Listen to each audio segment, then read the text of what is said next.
Let's talk about something that no one wants to admit. You are overfilling your event with speakers because you are afraid that your voice is not enough. Let's go ahead and get into this. One of the reasons why you are not converting as many people as you would like at your event is that you have an overhaul of offers on the stage. So many people have a call to action up there aside from just you. My name is Natisha Crockett.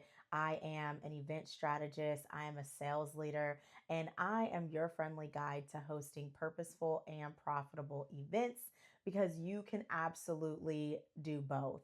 With over 10 years in sales, I truly believe that I have a very unique perspective in this industry because I am always answering the question, is this going to increase the likelihood that your audience is going to turn into clients? Because that is all that we really care about when we are hosting these major events, conferences, and experiences.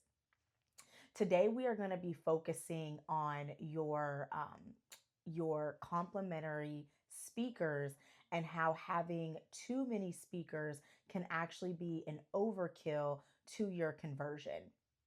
And so let's go ahead and dive into three ways that speakers affect your conversion rate. So, first and foremost, when you have too many speakers on stage, you can have too many competing agendas. And so, what I mean by that is when somebody wants to be a speaker, it's because they, want to grow their brand, they want to grow their authority, they want to get their services in front of new people, which is great, right? But you have to find a common ground. So, the individuals that you bring into your experience and your event, you want to make sure that your guys' end game is in alignment, right? You want to make sure that it's beneficial for them and you as well. And so, what I mean by this is when it comes to specifically selling on stage, you want to make sure that everybody is on the same page, right? Like, this is your event, your experience. You want to make sure that you are briefing your speakers and letting them know, hey, FYI, this is the end goal of this event. This is where this event is leading the audience. It's leading the audience into X offer or X service. And so, with that being said, all of your speakers need to be in complement to your event's ultimate promise. So the things that they are speaking about, the offers that they may have, it needs to all be in alignment with your core promise.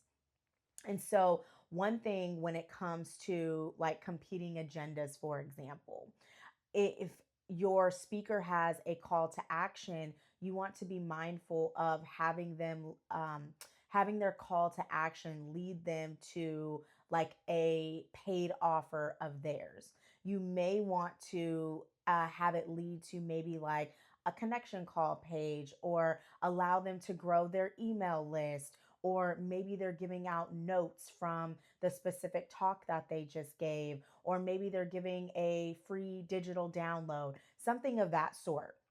That way, they get to grow their email list, they get to connect further with the individuals that were at your event, those who decide to opt in, and it is not going to be like an overkill or buyer fatigue for your audience.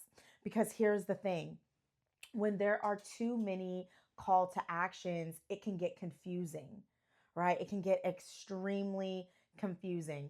And so when you are deciding on speakers, you want to ask yourself, who does my audience need to know? Right? Like based on what I do, based on the problem that I solve and the solution that I have, who is complementary to that? Or who helps my audience with some mindset beliefs or shifts? Think about the individuals that are complementary to what it is that you do. Number two is your audience can very well get audience buyer fatigue. And so buyer fatigue is basically exactly that. Like there are too many opportunities for the audience to buy that by the time they get to your offer, they are like worn out. I have a personal example of this when I was an attendee at an event. Went to this conference. It was a great event. They had like maybe 5 or 6 speakers. And at this event, every single speaker had an offer. Every single speaker had an opt in. And most of these offers were paid 3 figures and above, and they were all great. And the myself and most of the audience, we wanted these offers. The issue was that the host of the event spoke on the last day, and they presented their offer on the last day. And so for the last 2 days, we had been hearing from great speakers buying in and opting to all of their offers, that by the time this person, the host, the person who brought everybody together, the person who paid all this money, the person who had been planning for, over a year for this experience, by the time they actually got on stage and showcased and presented their offer, the audience was worn out. The audience was worn out. We were tired. We were tired of pulling out our card, right? And think about how unfair that is to the host, right? Somebody who, this is their audience, this is their work. They did all of this.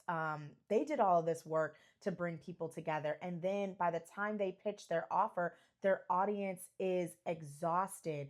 And it's not from necessarily the sense of buying, it's from having so many choices, like so many options to where I can spend my money at, right?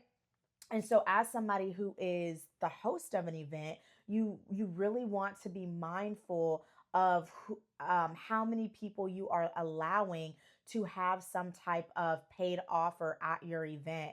And honestly, truthfully, and from what I have learned from experience, the only person that is going to have a paid offer at my event is me, right? When it comes to having additional speakers, you can, like I said, grow your email list, you can have an opt in, but we do not want to confuse the audience.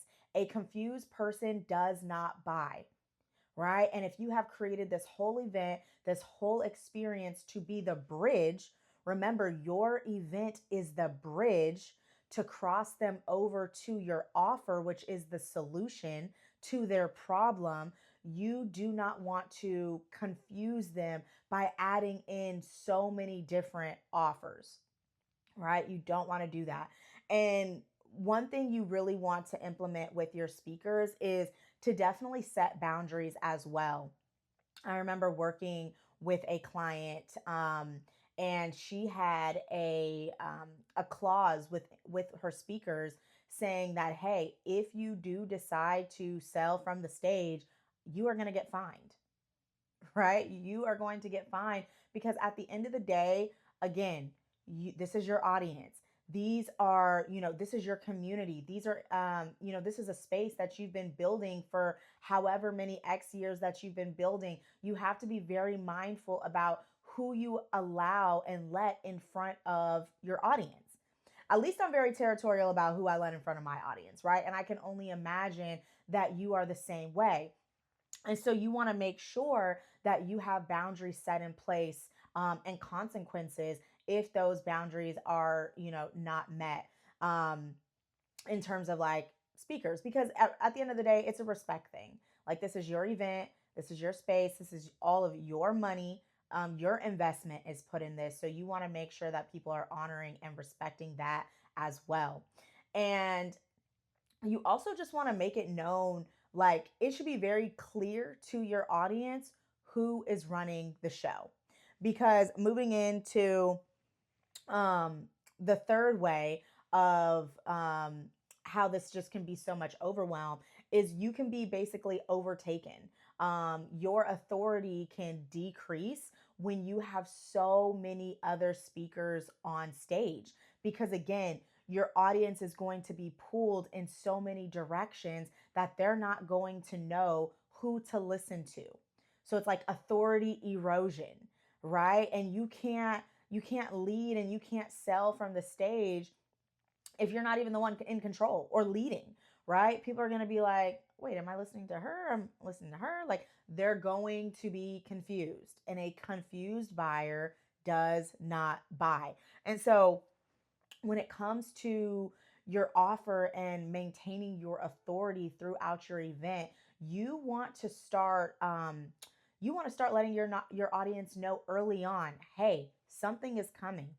Hey, I can't wait to share what I have in store for you. You want to drop those hints and cues and let them know that they should be expectant.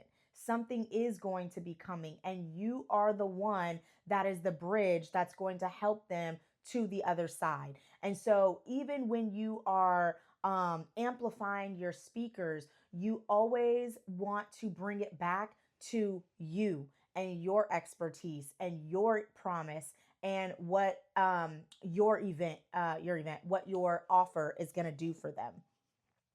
And so when it comes to your speakers, when it comes to just the event itself, you have to remember that your event is the funnel, right? Every story, every workshop, everything that you are doing is going to lead to your conversion. Like, that is the ultimate goal, right?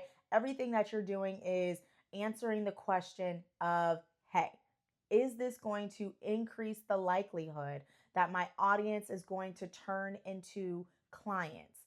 And when you have your stage overfilled with too many speakers, the answer is no. No, this is not getting you closer to increasing your conversions. I had a client a couple of weeks ago, literally brought tears, literally brought a smile to my face when I was on the phone with her, because she had called me. She had just finished up with her event, and she said to me, she said, "Man, I didn't even need to have all those speakers. Those women showed up because of me." And I was like, yes, they did. Your audience, your community, they love you. They are going to show up for you. You do not need any other speaker, right? Your event does not have to be filled with speakers. You can host an event with just you, right?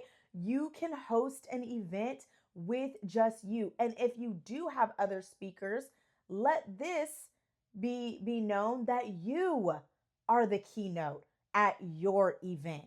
You are the one that is helping your audience to the other side of their problem.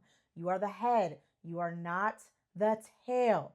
Okay? Repeat that over and over and over. You do not want um, to be overshined or to overlooked on when it comes to your experience.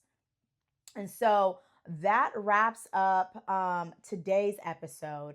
If any of this resonated with you, if you host events and you're like, man, there is an opportunity here for me to really tap in on how I can increase my conversions, I want to invite you to my upcoming webinar. It's on November 3rd. It is the Your Event is the Funnel webinar. I am going to be breaking down my framework on how you are going to be able to repeat an a system over and over to host conversion specific events. So if you are looking to increase the ROI on your event, this is absolutely a space that you need to be in. So it's on November 3rd. If you need the link, go ahead and drop a ghost in the comments and I will send it to you.